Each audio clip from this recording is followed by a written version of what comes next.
안녕하세요, 글로벌토스 원선웅입니다. 오늘은 렉서스 NX450H F 스포츠 모델의 편의 기능들, 그 다음에 실내 공간의 다양한 기능들 한번 살펴보는 시간 갖도록 하겠습니다. 예전에 제주도에서 시승을 했을 때는 이제 일반 450H 플러스 모델이었습니다. 하지만 이번에는 F 스포츠 모델을 받아서 지금 좀 안쪽에 실내 공간이 좀 더 화려한 모습, 이런 것들 볼 수가 있죠. F 스포츠 전용의 지금 시트가 적용이 되어 있는데요. 투톤 컬러로 되어 있고요. 가운데는 이제 타공이 된 형태로 되어 있는 것도 특징이 될 수가 있을 것 같습니다. 허리를 지지해줄 수 있는 이 럼버 서포트 부분이 상당히 많이 돌출되어 있고, 실제로 이 허리 부분을 잘 잡아주는 이 특징도 가지고 있는 시트라고 볼 수가 있겠습니다.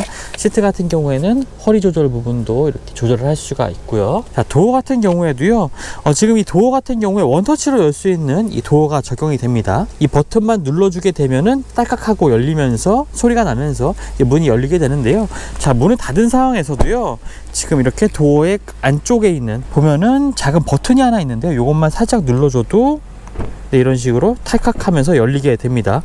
문이 닫히고 잠길 때의 이 소리가 굉장히 좀 묵직한 느낌, 묵직한 소리를 전해주고요. 실제로 이제 열었을 때도 이 도어가 굉장히 묵직하면서도 뭔가 착 달라붙는 이런 좋은 느낌을 받게 됩니다. 자, 실제로 이제 앉아서 다양한 기능들 한번 살펴보겠습니다. 실내 공간이 이전의 렉서스를 떠올리기 어려울 만큼 굉장히 좀 디지털화된 모습을 보여주고 있습니다. 기존의 렉서스 같은 경우는 내부 소재의 품질은 굉장히 뛰어나지만 상당히 좀 올드한 느낌을 많이 받았었는데요. 완전 풀 모델 체인지된 이 NX를 통해서 이제 완전히 달라진 모습을 보여주고 있습니다. 일단 계기판상의 가장 왼쪽에는요, 이제 배터리 게이지가 표시가 되고 있습니다. 지금 한 중간 정도까지 충전을 했는데요. 플러그인 하이브리드는 여러 가지 이제 주행 모드가 있습니다. 이런 것도 이따 소개해 드릴 텐데요. 지금은 충전 모드로 한 절반까지, 완전히 다 쓴 상태에서 절반까지 충전했습니다. 스티어링 휠 같은 경우에도요, 지금 F 스포츠 모델이기 때문에 아래쪽에 이 F 스포츠 로고가 더해져 있고요. 그리고 왼쪽에는 버튼들이 위치해 있는데요. 지금 이 계기판상의 메뉴를 바꾸다기보다는 이 아래쪽에 메뉴를 눌러주게 되면은 보시는 것처럼 네이버 클로바의 음성 명령 시스템이 나오고 있습니다. 지금 제가 얘기하는 걸 그대로 인식하고 있는 모습 보여주고 있네요. 그리고 오른쪽에는 주행 보조 시스템과 관련된 버튼들 나와 있고요. 지금 화살표 가운데 이 왼쪽 오른쪽을 눌러서 앞차와의 간격을 조절하는 버튼인데요. 그리고 지금 이 버튼들을 눌렀을 때 계기판상에는 변화가 없지만 이 위쪽에 보시면 이 헤드업 디스플레이 쪽에 화면들이 나오고 있는데요. 이 부분에서 이제 메뉴들이 바뀌는 것을 볼 수가 있습니다. 모두 다 터치식으로 이제 조절이 가능하고요. 어댑티브 크루즈 컨트롤이라든지 차간거리, 그리고 주행 보조 모드 같은 이런 기능들이 이제 헤드업 디스플레이 상에서 보여지는 것이 좀 특징이라고 볼 수가 있겠습니다. 계기판상에는 뭐 별도의 버튼들이 이렇게 따로 나오고 있지는 않네요. 그리고 역시나 이 스티어링 휠 왼쪽에 있는 버튼 같은 경우에도 헤드업 디스플레이 쪽에 나오는 것을 볼 수가 있습니다. 사실 이렇게 메뉴를 바꿨을 때의 기능들이 헤드업 디스플레이가 아니라 이 계기판상에도 좀 나오면 좀 조금 더 또렷하게 보이지 않았을까라는 생각이 좀 들기도 합니다. 하지만 운전자가 이 시선을 아래로 내리지 않고 계기판을 보지 않고 이제 헤드업 디스플레이 상에서 여러 가지 메뉴들이 전환되는 것을 확인할 수 있다는 점은 안전 운전에는 상당히 좀 도움이 되는 기능이 되지 않을까라고 생각이 되고요. 그리고 가운데에는 출력 상황이라든지 속도, 평균 속도 같은 것들이 나오고 있고요. 또 오른쪽에 보면 이제 주행 모드 같은 것들도 이렇게 나오고 있는 것을 볼 수가 있습니다. EV 모드로 주행했을 때 14km 주행이 가능하다라고 주행 거리도 표시가 되고 있고요. 일반적인 주행 하이브리드 모드 주행 시에는 475km까지 주행이 가능하다는 표시가 나오고 있습니다. 유류 게이지는 가장 오른쪽에 나오고 있고요. 시동 버튼이 위쪽에 있습니다. 그리고 이제 과거의 렉서스 모델 같은 경우에는 이쪽에 이제 주행 모드 변경 다이얼이 있었는데 그 다이얼이 이제 아래쪽으로 내려와서 주행 모드를 바꿀 수가 있는데요. 주행 모드 같은 경우에는 에코, 스포츠, 그 다음에 스포츠 플러스, 그 다음에 버튼을 그냥 한번 누르게 되는 경우에는 이제 노멀 모드로 표시가 됩니다. 커스텀 모드까지도 설정해 줄 수 있는 부분을 확인할 수가 있고요. 자, 가장 큰 변화라면은 이제 10인치 대형 디스플레이가 이제 적용이 됐다는 점입니다. 350H 럭셔리 트림과 이제 450H 플러스 F 스포츠 트림에는 이 대형 디스플레이가 포함된 인포테인먼트 시스템이 적용이 되는데요. 먼저 지도 같은 경우에도요, 굉장히 깔끔한 이 지도 화면을 볼 수가 있습니다. 그리고 U 플러스의 U 드라이브 시스템을 좀 사용을 하고 있기 때문에요, 여러 가지 편리한 기능들이 있는데요. 그것들도 이제 차근차근 살펴보도록 하겠고요. 일단 각 메뉴들을 전환했을 때 폰트가 굉장히 좀 큼직한 형태로 되어 있다는 점이 특징입니다. 아무래도 렉서스 같은 경우에는 연령층이 좀 있어서일까요? 조금 폰트가 좀 크게 만든 있는 점도 좀 시인성을 좋게 하는 부분인 것 같고요.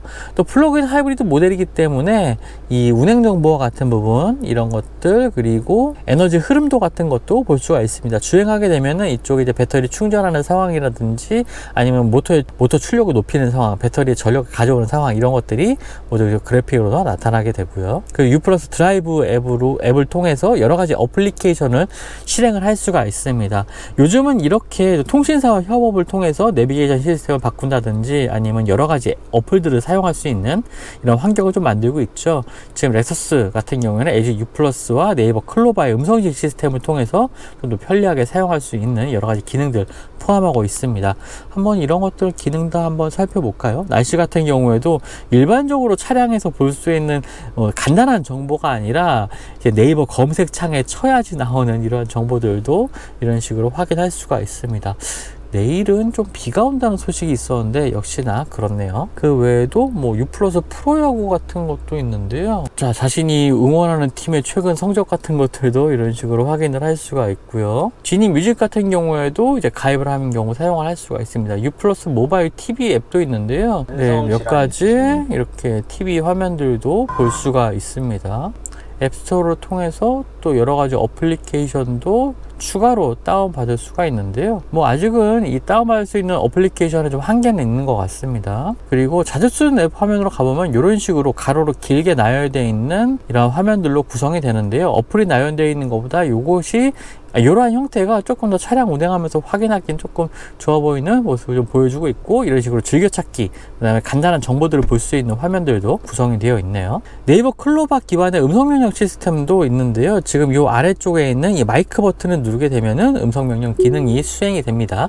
뭐 추천 명령으로는 상당히 다양한 이 메뉴들이 지금 나와 있는데요. 뭐 단순하게 내비게이션 뭐 명령뿐만 아니라 뭐 음악을 찾아줘, 뭐 영어 동화 들려줘, 뭐 팟캐스트 틀어줘, 네, 이런 것들이 수행이 되고 있습니다. 충전 스케줄이라든지 AW 기능 같은 것들, 그다음에 타이어 공기압들도 이 화면에서 차량 설정 부분에서 확인을 할 수가 있습니다.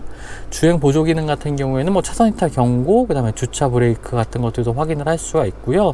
후진을 하는 경우에 이제 360도 어라운드 뷰 카메라가 나오게 되는데요. 화면이 화질이 상당히 좋습니다. 그리고 차량이 아래 부분까지도 나오는 이 화면을 가지고 있는데요.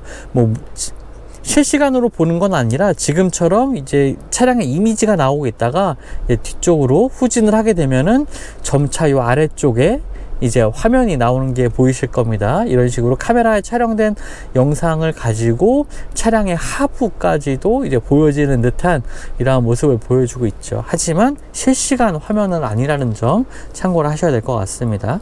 견인 모드 화면도 이렇게 전환을 할 수가 있고요. 자, 그리고 히팅과 열선 모두 3단계로 조절하기 가능하고요. 스티어링 휠 열선 같은 경우에도 2단계로 조절이 가능합니다. 온도 조절 메뉴로 한번 가보면요. 제빙 장치라든지 사람이 탄 좌석에만 직접 송풍하는 S플로우라는 기능도 있습니다. 조금 요즘처럼 더운 여름에는 조금 더 빨리 좀 시원함을 느낄 수 있는 기능이 될 것 같고요.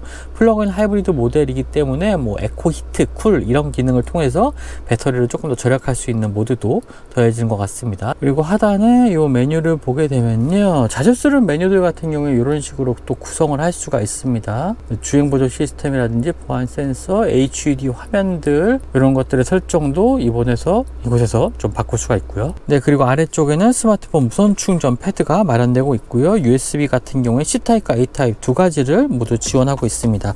이 안쪽에는 작은 수납함도 존재해 있고요. 말씀드렸던 주행 모드 다이얼 형태의 주행 모드 변경 버튼도 있고요. 그리고 아래쪽에 기어 노브 같은 경우에 굉장히 좀 작은 크기로 되어 있죠. 하지만 단순하게 이제 당기고 미는 형태가 아니라 실제 뭐 기어를 변속하는 것처럼 기역자 형태로 내리고 또 기역자 형태로 올리는 이러한 형태로 되어 있습니다.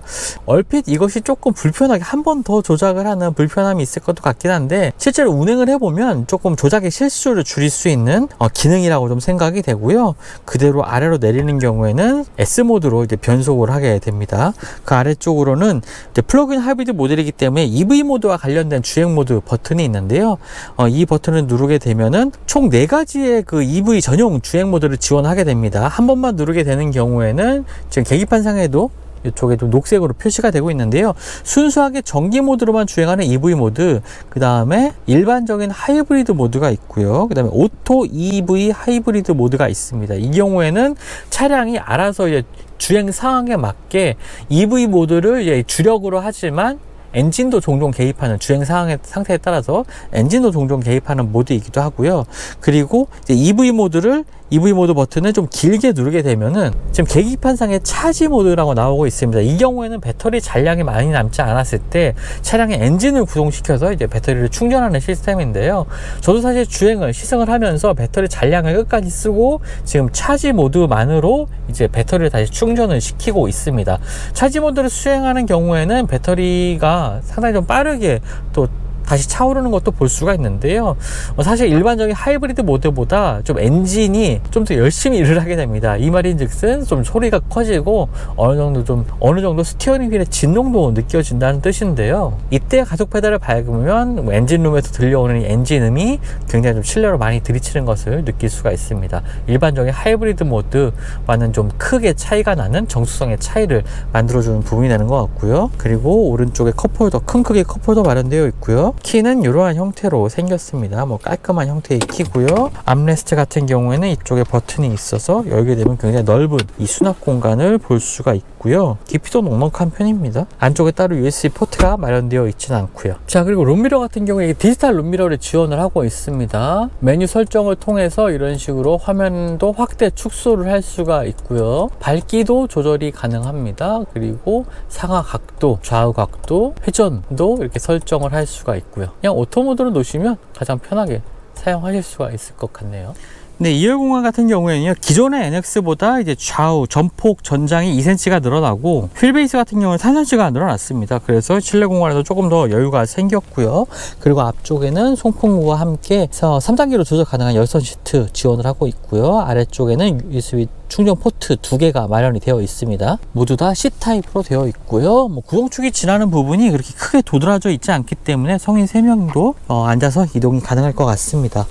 컵홀더는 이런 식으로 되어 있고요. 역시나 2열 도어 역시 이게 원터치로 열 수 있는 이런 해치 형태를 지원하고 있습니다. 네, 적재 공간 살펴볼 텐데요. 자동으로 열리는 이 트렁크 도어를 가지고 있고요. 적재 공간에서도 굉장히 여유가 있는 모습을 볼 수가 있습니다. 시트는 6대4로 폴딩되는 형태이고요. 따로 뒷좌석에 이제 시트를 접을 수 있는 레버라든지 버튼이 따로 있지는 않습니다. 아래쪽에 수납 공간에서도 몇 가지 편의 기능을 볼 수가 있는데요. 지금 보시는 것처럼 보통 이제 트렁크 같은 경우에 위쪽에 이제 가림막이 있는 경우가 있잖아요. 그 가림막을 이렇게 접어서 아래쪽에 보관을 할 수가 있습니다. 그만큼 좀 얇은 소재이긴 합니다. 천 같은 소재이긴 하지만 이렇게 수납을 해서 보관할 수 있다는 것이 상당히 좀 깔끔하게 수납할 수 있는 공간을 좀 제공하는 것 같고요. 플러그인 하이브리드 모델이기 때문에 이렇게 완속 충전기도 따로 마련을 하고 있습니다. 네, 시트를 모두 접게 되면 지금처럼 깔끔한 형태로 정리된 적재 공간 볼 수가 있고요. 2열 시트와 적재 공간 사이에 간격도 깔끔하게 마무리가 잘 되어 있는 모습 볼 수가 있습니다. 그 외에도 적재 공간 같은 경우에 이제 짐을 고정할 수 있는 고리, 그물을 설치할 수 있는 이런 고리 같은 것도 마련되어 있고요. 쇼핑백 같은 것을 걸 수 있는 작은 고리 같은 것들도 마련이 되어 있습니다. 전체적인 기능에 있어서 정말 많은 변화를 보여주는 이 NX450H 플러스 F 스포츠 모델이 있고요. 또 F 스포츠 모델이기 때문에 시트의 구성이라든지 실내 공간에서도 좀 더 화려한 모습이 두드러지게 나타나고 있습니다. 거기다가 이제 과거의 렉서스에서는 볼 수 없었던 상당히 디지털화된 이미지들이 특징이 되는 것 같고요. 네이버 클로버라든지 LG U 플러스 드라이브 기능들이 더해지면서 편의성도 한층 좋아졌습니다. 이제 드디어 렉서스가 프리미엄 브랜드다운 이 실내 공간의 편의 기능들을 좀 보여주는 것이 아닌가라고 좀 생각이 되네요. 지금까지 글로벌 오토스 원선웅이었고요. 저는 또 다음 영상 통해서 만나 뵙도록 하겠습니다. 감사합니다.